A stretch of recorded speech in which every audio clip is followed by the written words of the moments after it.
शुद्धतेची खात्री आणि परंपरेचा विश्वास घेऊन आले आहेत कैलास आडगावकर ज्वेलर्स. आकर्षक डिझाईन्स, उत्कृष्ट कारागिरी. कैलास आडगावकर ज्वेलर्स, जिथे सौंदर्याला मिळतो विश्वास. नाशिक महापालिका निवडणुकीत शिवसेना शिंदे गटातील निष्ठावंत कार्यकर्ते कैलास जाधव आणि सुनील परदेशी संतप्त झाले आहेत.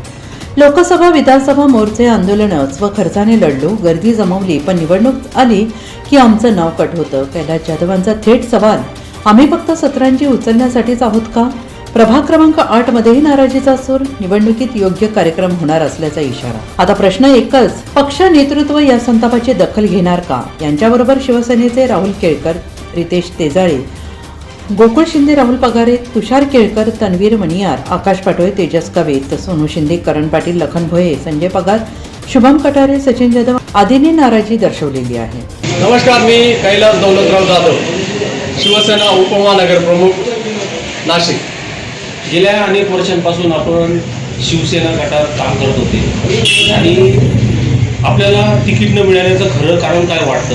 कामाची कमतरता की पक्षातील अंतर्गत राजकारण, काय सांगाल? तसं पाहायला गेलं तर मी गेल्या ज्या दिवसापासून शिवसेना दुभंगली आहे त्या दिवसापासून मी श्रीमान राज्याचे उपमुख्यमंत्री एकनाथजी शिंदे साहेबांच्या सोबत काम करतोय. त्यांनी जसं पक्ष सोडला तसा मी लगेच त्या पक्षामध्ये गेलो. झालेल्या लोकसभा आणि विधानसभामध्ये मी केलेल्या कामाची पावतीसुद्धा मला मिळणार होती असं एकंदरीत मला वाटतं, परंतु ती पावती काही मिळालेली नाही मला. आम्ही फक्त कामच करायचे आणि झेंडे धरून आणि सतरांच्या तुकड्याचा असंच एकंदरीत मला वाटतं. आपण म्हणता अन्याय झाला, मग पक्ष नेतृत्वाने नेमकं कोणता अन्याय केला? आता मला सांगायचं असं वाटतंय का मग बघा तुम्ही, हा अन्याय नाही का? निष्ठावंतांना डावलून द्यायचं आणि जे 3-4 महिन्यांनी आले आणि त्यांना सगळं तिकीटं द्यायचे, सगळं द्यायचं. मग आम्ही निष्ठावंतांनी काय करायचं? इतकी वर्ष पक्षासाठी काम केल्यानंतरही तुम्हाला डावलण्यात आलं, याला जबाबदार कोण, काय सांगाल? याला जबाबदार सर्वस्वी स्थानिक पातळीवरचे पदाधिकारी आहेत. तिकीट न मिळाल्यामुळे तुमच्यासोबत काम करणाऱ्या कार्यकर्त्यांवर अन्याय झाला, काय वाटतं? 100% ते माझ्यासाठी, शिवसेनेसाठी अहोरात्र झटत होते. ते पक्षाचं काम करत होते, लोकांमध्ये पक्षासाठी जात होते. आज त्यांना कुठंतरी माझ्याबद्दल एक आपुलकी होती. ते आता ती आपुलकी वगैरे काही राहिलंच नाही पक्षासाठी. तिकीट न मिळाल्याने तुम्ही बंडखोरी करणार का की पक्षशिस्त पाळणार, काय सांगा? आता शेवटी मी हा निर्णय जनतेवर सोडलेला आहे. शेवटी जनता जनार्दन पण माझ्या पाठीशी आहे. मी जनतेचा कल माझ्या बाजूने जाणून घेणार आणि मग मी माझा निर्णय देणार. त्याच्यामध्ये आपण विचार करू आणि पुढे बघू काय करायचं ते. पक्षाने नाही पण जनतेने तुम्हाला साथ दिली तर पुढचा निर्णय काय असेल? जनतेचा जर निश्चित साथ असेल मला तर मी 100% ह्या निवडणुकी प्रक्रियेमध्ये सहभागी होणार. पक्षातील तिकीट वाटप प्रक्रिया पारदर्शक आहे का? अजिबात नाही.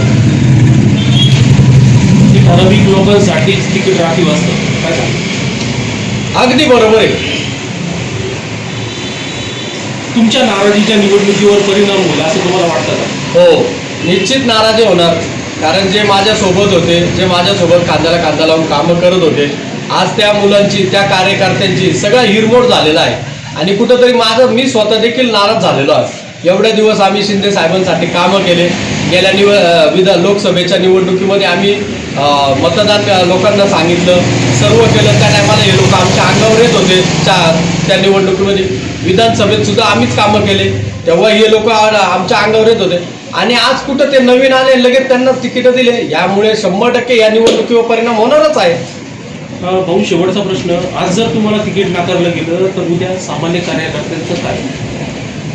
सामान्य कार्यकर्त्यांचं काय, याचं एकच उत्तर देईन मी की काही करून या निवडणुकीमध्ये सामान्य कार्यकर्त्यांनी उभं राहणे आणि जनतेने त्यांना खरंच साथ देणे, एवढंच माझं विचार आलं आहे. गेल्या 3 वर्षापासून आम्ही शिंदे साहेबांसोबत नाशकात, घराघरात, दारादारात शिवसेना घेऊन जाण्याचं काम केलं. वेळोवेळी आंदोलनं केली, वेळोवेळी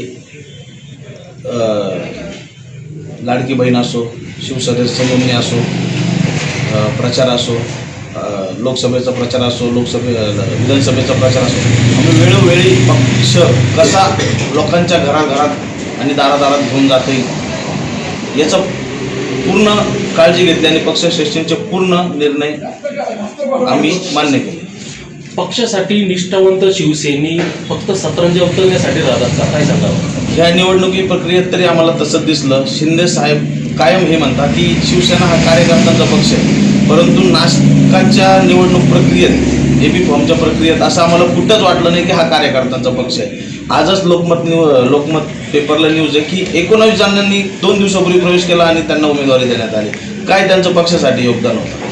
म्हणजे आम्ही 3-3 वर्ष काम करायचं, शिंदे साहेबांना घराघरात घेऊन जायचं आणि 2-4 महिन्यापूर्वी आलेल्यांना म्हणजे चला हस्बंडला उमेदवारी नाही तर लगेच त्याच्या वाईफला नाही तर त्याच्या हस्बंडला, हा परिवारवाद कुठंतरी संपला पाहिजे असं एक सामान्य कार्यकर्त्याचं माझं एक मत आहे. या तिकिटासाठी काही आर्थिकची काही बाब होती का? असं ते काही निदर्शनात आली नाही, पण असूही शकते. आम्हाला ह्या प्रक्रियेतून खूप दूर ठेवण्यात आलं. आम्हाला कुठेही विश्वासात घेण्यात नाही आलं. आता पुढचा निर्णय काय असणार आहे?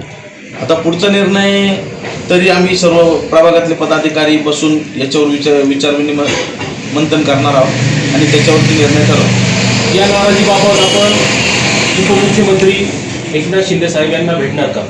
आम्ही नक्कीच आमच्या वरिष्ठांना सांगून आम्ही साहेबांची वेळ घेण्याचा प्रयत्न करू आणि आमची नाराजी कुठं होती, काय झालं हे सांगण्याचा नक्की प्रयत्न करू. आम्ही लोकसभा असो, विधानसभा असो, प्रभाग क्रमांक 8मधून शिंदे साहेबांना मोठी आघाडी दिली.